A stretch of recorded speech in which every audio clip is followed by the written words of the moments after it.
Hello, welcome back to my channel. Thank you for tuning in and giving me some of your time today. I hope it's worth it. So, I have a message from the Lord, and we're going to talk about friends. I think this is so important, especially as adults, especially as women, okay? Women of God. I feel like a lot of people don't know how to be friends. A lot of people don't know what it is to be a friend throughout different seasons of your life. And I don't think people have the right mindset of becoming friends. Some people will just be friends with you because you guys hate the same person. You guys have the same enemy. Sometimes people will be friends with you just because they're envious of how you look. Some people will be your friend just because they think you're beautiful. That's not enough. There's so many reasons why people will befriend you, but I think it's important that we know why we should be friends with someone. So we're not carrying around dead weight. So we're not being friends and being drained by people that should have no access to us at all. So let's get started, okay? First off, I want to talk about where friendship comes from, like where it's first modeled to us.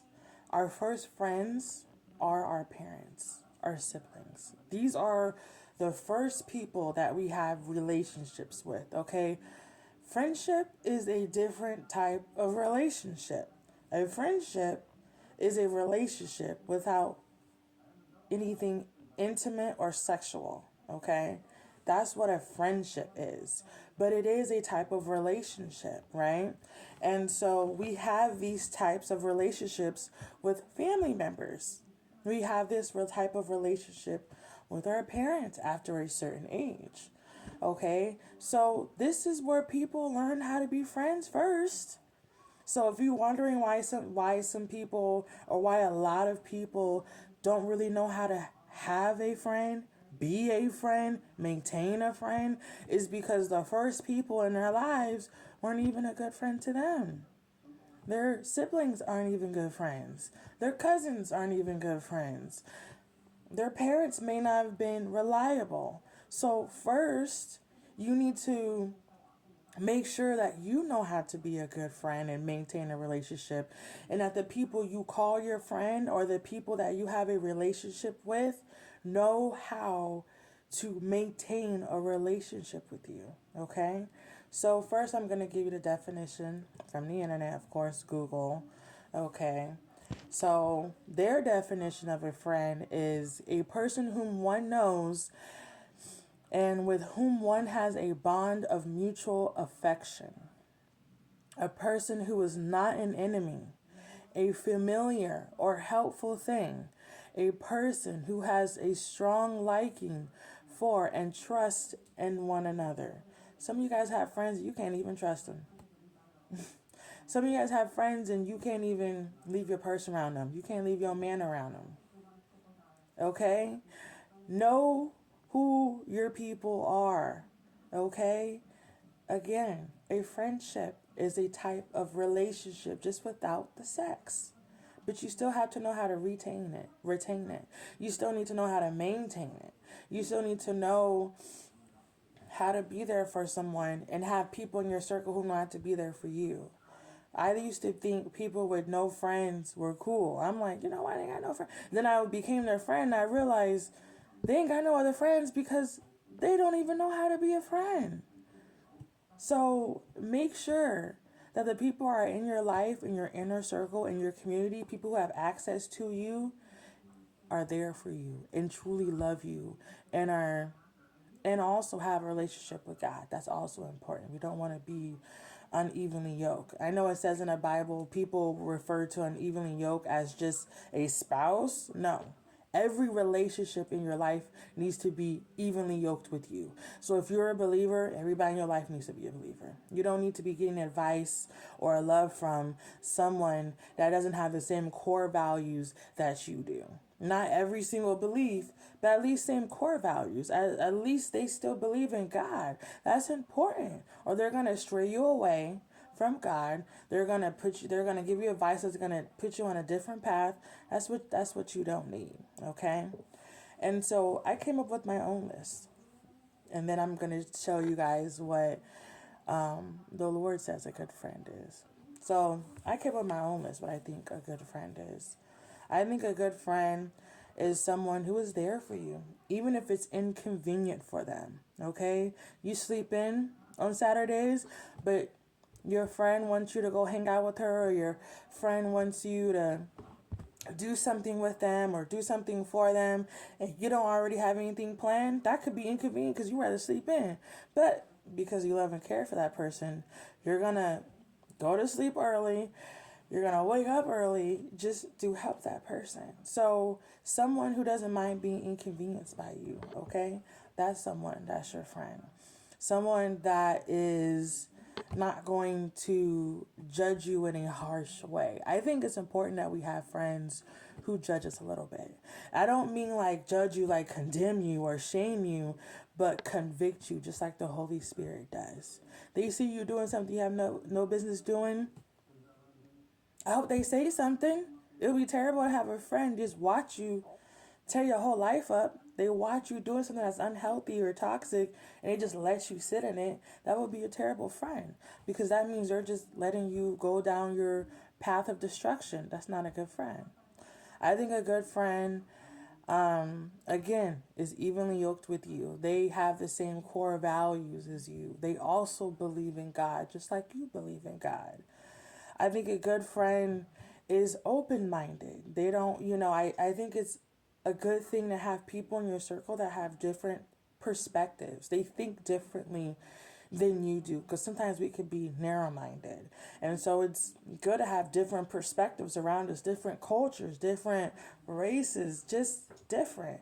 But still, you're hoping that, you want that person to also have a relationship with God. I think a good friend doesn't entertain your mess. A good friend is also wise. If you can't even go to them for advice, that's not somebody that should be in your circle. A good friend is someone who's growing. I'm not saying they're constantly growing, nonstop, but you want somebody that's not stagnant. You want somebody that's not sitting in their sin. You want somebody that doesn't have that belief, oh, I just am the way I am. Like, no, you don't know. You want somebody that's constantly growing, constantly wants to be a better them. We all have different seasons in our life. We all have different off seasons too. I'm not saying this person has to be on it 24/8. I'm saying this person has a certain mentality of wanting growth and actively trying to grow. I think a good friend sees your greatness firsthand, okay? They see something in you. They know you're special. You need those kind of people in your life. I think a good friend is not envious and not jealous of you. They're hooray, your hoorays, not raining on your parade, okay? I think it's important to have a praying friend. I think it's important that this person is emotionally supportive of you. I think a good friend wants to see you. They want to be a part of you, or want to be a part of your life. Okay? A good friend respects your boundaries. This is just my list. Okay? And again, I'm not saying to be perfect, but hey, be good for me. Not perfect, but good for me. That's important. Okay, so now we're going to get into what the Bible says a good friend is. So take some notes, okay? So first, I'm going to be reading out the book of Exodus. And the first verse I'm going to read from is from chapter 18, verse 1. Okay, so it reads, Moses' father-in-law Jethro, the priest of Midian, heard about everything God had done for Moses and his people, the Israelites. And I'm going to read verse 12 also. Then Jethro, Moses' father-in-law, brought a burnt offering and sacrifices to God. Aaron and all the elders of Israel came out and joined him in a sacrificial meal in God's presence. All right. So this is saying, again, to be evenly yoked. This backs that up. Your friends need to be evenly yoked with you. Anyone in your circle, if you are a believer, everyone in your circle needs to be a believer too. Because you want people to be, when they give you advice, when they pour into you, when they pray for you, it needs to all be one accord. It needs to all be in the same system, under the same God. It needs to be, okay? It needs to be evenly yoked. It does not mean just spouse. It means everybody in your life, okay? Secondly, we're going to read verse 5 out of chapter 18. And it reads, Jethro, Moses' father-in-law, now came to visit Moses in the wilderness. He brought Moses' wife and 2 sons with him, and they arrived while Moses and the people were camped near the mountain of God. All right, so this is Jethro. This is Moses' father-in-law.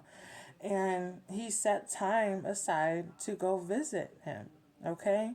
Friends, people that are in your inner circle, they're going to bring you what you need. Whether that's advice, whether that's money, whether that's a hug, maybe that's, whatever is your love language, they're going to give you what you need. Not every single time, but they're going to give you what you need. They're also going to make time for you. I don't care what excuse is out there in the world. I don't care about any excuse.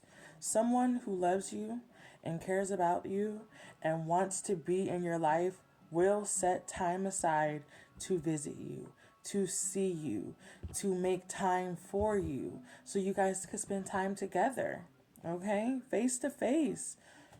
I love my friends and family, so I go and make time to go see them because I want them a part of my life. I'm not just going to make excuses. So people who want to be a part of your life, they're going to make time for you. We don't even know how far Jethro was away, how long he had to walk, because they didn't have cars back in the day. So we don't know how far he had to walk, how far he had to travel on his donkey or his horse to come see his son-in-law, Moses. But he made sure that he did, and he brought his wife and kids. He knew he probably needed to see his wife and kids. He saw that he was on this long journey for the Lord, and he's, I'm going to go see him. I want to go see him. He made time for him and also brought his wife and kids. He brought him what he needed. So people who come up with excuses, there's some people who don't even come up with excuses. They just don't make time for you. Those people have no business to have access to you. Okay? So the next one I'm going to read is verse 6. Jethro had sent a message to Moses saying, I, Jethro, your father-in-law, am coming to see you with your wife and your 2 sons. So he made sure that he was in communication with him. So I'm not saying to be talking every day, every second of the day, fall asleep on each other on the phone or on the FaceTime. No, but people who want to be a part of your life, they're going to be in constant communication with you, whether that's bi-weekly, every week, every day, or once a month, because we grown, we have families, we have work, we have schedules. But again, if this person wants to be in your life, blood or not, I think we need to address that, because this goes for family members too. They don't get a cop out because they're your blood. There's a generational lie that is out there that people believe. This is a lie that family members would use to manipulate and gaslight you and still being in their life or doing things for them. If you have someone in your family that goes, oh, well, we're blood, that's a cop out. That is them trying to gaslight you to getting what they want, getting what they need. It doesn't matter if they're blood or not. Do they show up for you? That's what matters. Do they show up for you? Do they love for you? Do they make time for you? Do they bring you what you need when you ask for it? If they have it. I'm not saying that they're always going to have what you need, but again, what if that's a hug? What if that's a prayer? What if that's a phone call? People who want to be in your life, they're going to be in communication with you. Okay? So the next one I'm going to read, and this is all from chapter 18. So I'm going to read chapter 18, verse 7. So Moses went out to meet his father-in-law. He bowed low and kissed him. They asked about each other's welfare and then went into Moses' tent. All right. Here's another example. If somebody wants to be a part of your life and they're a good friend to you, whether they're blood or not, if they're a good friend to you, they're going to care about your welfare. You ever had your homegirl call you and all she want to do is vent? All she want to do is complain? Ain't ask you how you're doing, ain't ask how's your man, ain't ask about how your grandma is, ain't ask about how your dogs are. They just call you to vent. You probably the only one too that they do that to, because they probably can't do that to anybody else. They just, it's all about them.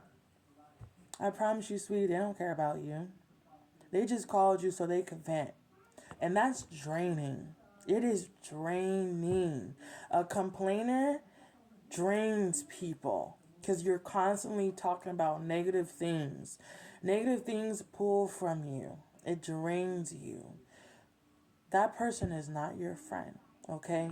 Someone who cares about you and loves you and wants to be a part of your life and have access to you, they're going to care about your welfare. Hey, your bill's paid. You got groceries? Do you need groceries? How are you mentally? I just heard you lost somebody.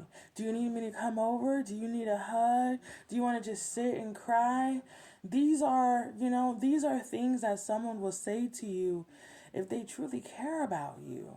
If they call you and the only thing they want to do is take from you and ask you for something, you ever ask somebody who ain't talked to you in months, then they call you and be like, oh, how are you? And then the next thing they ask is, can I have something from you?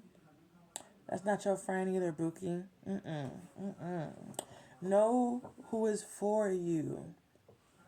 Do not let people gaslight you by saying, oh, well, we're blood, so you have to be in contact with me. You have to try. No, it's a two-way street. Show me that you really care and love me, okay? And if you're a good friend, you're going to love them back and show them that you love and care about them. You're going to reciprocate also, okay? So, the next verse I'm going to be reading is verse 9 through 10. And it reads, Jethro was delighted when he heard about all the good things the Lord has done for Israel as he rescued them from the hand of the Egyptians. Praise the Lord, Jethro said, for he has rescued you from the Egyptians and from Pharaoh. Yes, he has rescued Israel from the powerful hand of Egypt. A good friend is going to be so happy for you when you succeed.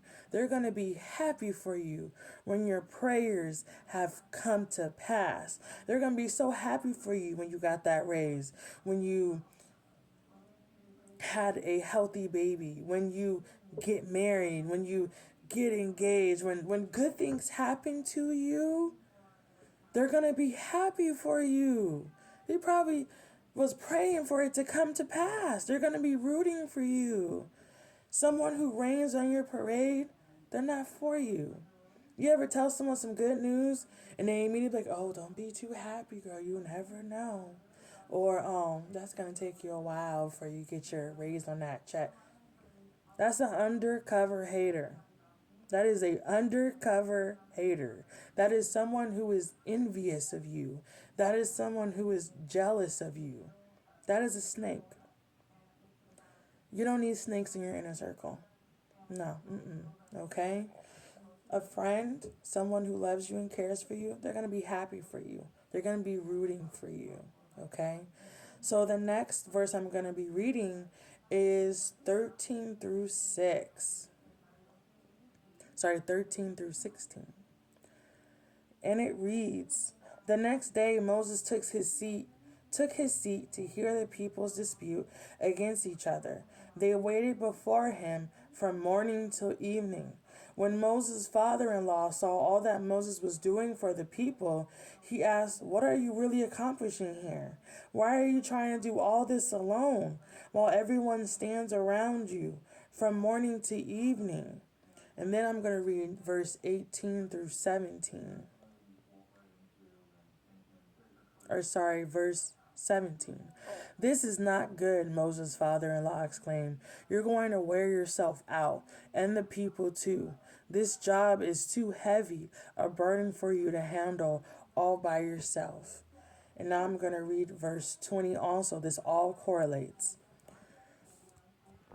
"Teach them God's decrees and give them this instructions. Show them how to conduct their lives."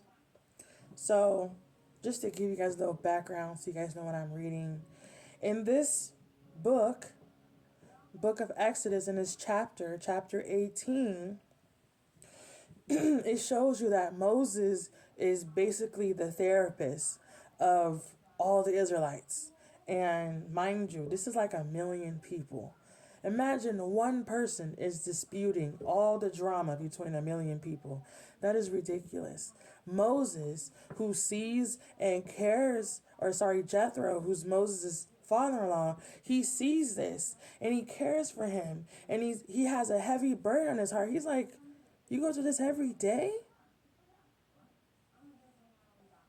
And he gives him advice. Like, "No, you need to set up a system so you're not doing this by yourself. You need to set up a system so all this burden is not on you." Okay? And then he tells him, he gives him this good advice. So you need people in your life that you can go to for advice. I'm not saying every single friend is supposed to have this grand wisdom. No, but it's important to have people in your life that are in different levels so you can pull wisdom from some people from your life. You need to be able to have friends that can help problem solve. Okay? They see a problem and they want to help you. That's someone who loves you, they're going to want to help you. They see you drowning in something, whether that's giving advice on a relationship, giving budgeting advice, giving advice about what to cook for dinner or what to wear or how to, whatever it is. The people in your life that you call your friends, you should be able to pull some type of wisdom. Okay? You guys all can't be on the same level. You're not going to be able to grow if you don't have people on different levels during your life. You should have people who are smarter than you, doing better than you, at some level so you can learn. So you can learn from them and grab wisdom from them. So someone who, again, loves you and wants to see you do better and doesn't see you burdened or see you stressed out, they're gonna try to help you in any way. And so the next verse I'm going to be reading is verse 23. And it reads, "If you follow this advice, and if God commands you to do so, then you will be able to endure the pressures, and all these people will go home in peace." So I like this verse because Jethro gives Moses advice, but he also points him back to God. Okay? Again, if you're a believer, this is important why you need to have people in your life that are evenly yoked with you. Because you need people that are going to point you back to God. Because we don't have all the answers. We're human beings. We don't have all the answers. But we do have wisdom from God. God uses people. He'll use a stranger on the street to get your attention. So But the people in your life, again, they need to be evenly yoked for one of these reasons. One of the reasons that you could benefit from having people in your life that are evenly yoked with you, that they're going to point you back to God. Like, hey, I'm going to give you advice, but get confirmation and validation from God. That is important because that means that person wants to keep you in fellowship with God. They want to keep you on the right path with God. The last verse I'm going to share with you guys is chapter 18, verse 24. And it reads, Moses listened to his father-in-law's advice and followed his suggestions. This is important to me because, man, you ever give someone advice? You ever give your homegirl some advice or your homeboy some advice and they don't listen? And it was like, what was the point? What was the point of you asking me for advice? What was the point of complaining to me? See, I'm a problem solver. I'm not just going to hear you complain. I'm going to help you solve this problem so you don't got to come to me about this again, so you don't got to deal with this issue again. So you need people who also listen to you. That's it. That means they value your opinion. You need people that value your opinion. They respect your opinion. They want to listen to you. That's also important. I can't tell you how annoying it is to have a friend that keeps himself in toxic cycles. And if all they can do is just listen to your advice, again, because God can speak to us through people. So if they don't even want to listen to you, why do they have access to you in the first place? Okay, so now I want to go over why we need friends, and then I'm going to go over how do you know if the people in your circle currently are the people that you need to continue life with. So, of course, there's plenty of reasons why we need people. We need encouragement, we need love. Just like people say a child needs a village, adults need villages too. That village doesn't stop when you're a child. It keeps going throughout life. It keeps going throughout your journey of life in Christ. We need a village as adults because life gets harder. Life gets more difficult. That's when real trials and tribulations come. And we need people to hold our hands up in battle in life. And just like Moses, he needed two people to hold his arms up when they were in battle. We need that throughout life too, whether it's a spiritual battle or whether it's a battle of depression, whether it's a battle of your finances, whatever it is, we still need people to encourage us and to keep us afloat, keep us in a line, keep us on the track of where we need to in our journey with Christ. Okay? We need a community. We need people. We're on this earth not alone for a reason. God speaks through people. God will use people to help you. He will use people to prosper you. He will use people to promote you and lift you up. Okay? We're not supposed to do life alone. We can't do it alone. Okay? We need someone to combat our thinking, our culture, the way we live lives. Because, of course, because like I said, it could be narrow mind thinking. It could be just a thing that we do because we see our family members do. That's why I said we need people from different walks of life in our circle. We need people from different ages, different cultures, different perspectives, so that we get different ways of thinking, different ways of viewing life. Because the way we view life is limited. It's only based off of who we're around, who our family members were, and what environment we grew up in. We need more than that, okay? We need people keeping us in prayer, okay? If they love you and they care about you, they'll pray for you too. We can't choose family. We can't choose blood. But we have the privilege, when we become adults, we have the beautiful privilege of choosing who has access to us and who does not have access to us. Okay, as kids, we don't have that choice. We just have those siblings. We just have those cousins, uncles, aunts. We can't choose the environment that we grow up in. We can't choose our siblings. We can't choose our parents. But guess what? We can choose as an adult. We can choose our community. We get to choose who gets to stay and who gets to go. It's the most beautiful thing about life is we get to choose who stays around us. Okay? We need encouragement. We need a village. We need people who speak life and prosperity into our lives. We need people. Okay? So, how you know you have a rat in a circle? How you know you have a snake in your circle? You know, this is a list to just inform you and to show you, hey, this person should probably not have access to you anymore. Or maybe you should cut this person off. Maybe you have no friends. And so if you don't have no friends, your next step could be to ask God to bring people in your life that are going to uplift you. Ask God to bring ordained friends, ordained family in your life to walk with. Maybe you're in an isolation season, okay? So, how to know if someone's not your friend or should not be in your circle or not a good, family member or whatever. Okay, so people who are your friends, they're not going to secretly hate you or secretly dislike you. You ever had somebody you thought so positive about them, you thought they were cool, you thought they were nice, and then God shows you that one time. It only takes one disagreement, it only takes one encounter to see someone's true colors. And it's a blessed thing when you see someone's true colors, because that's God telling you, hey, this person that you thought was for you, they actually don't like you. It only takes one disagreement for someone to tell you how they really feel about you. Okay?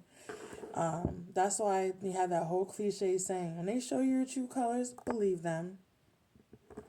You ever have somebody tell you that they never liked you all along and you thought y'all was cool the whole time? Okay? Be glad when God shows you their true colors. You don't know to cut them off. You know when God elevates you and takes you to a different level, that they're not to go with you. Okay? People who are your friends, they don't rain on your parade. People who are your friends, they're not gossipers. People who talk too much, they're not your friends, because they're going to wait for your back is turned to talk about you. Do not trust people who are gossipers. They can't wait to find something negative. That's their way of trying to make themselves feel better about their own miserable lives.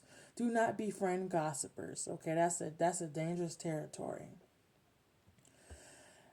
Someone who only wants to vent to you, only wants to complain to you, they're not your friends. They're just using you. Someone who doesn't pray for you, not your friend. Doesn't speak life into you. They don't bring positivity to you, not your friend. They don't check up on you, not your friend. You ever did a little test and stopped communicating? You stopped texting somebody and you ain't heard from them since? Guess what? They was never your friend all along. Someone who doesn't make time for you, not your friend. You always have to hit them up first for communication, not your friend. Someone who tries to persuade you to sin, not your friend. Someone who is not growing mentally, spiritually, trying to make themselves a better person. You don't want to have that person in your life because they're stagnant, and sooner or later they're gonna bring you to their level. You don't want that. You want someone who wants better for themselves and doing better for themselves. Those people are dead weight. Sooner or later they're gonna try to drag you down to their level so they can feel better in a mess. Doesn't respect your boundaries? Guess what? Not your friend. Not your family. Don't care if they're blood. If they don't respect you as a human being, they're not for you. They can't reciprocate the friendship that you give them, not your friend. I'm not saying that they have to be perfect. I'm not saying that you have to be perfect. You just want people who try, give effort.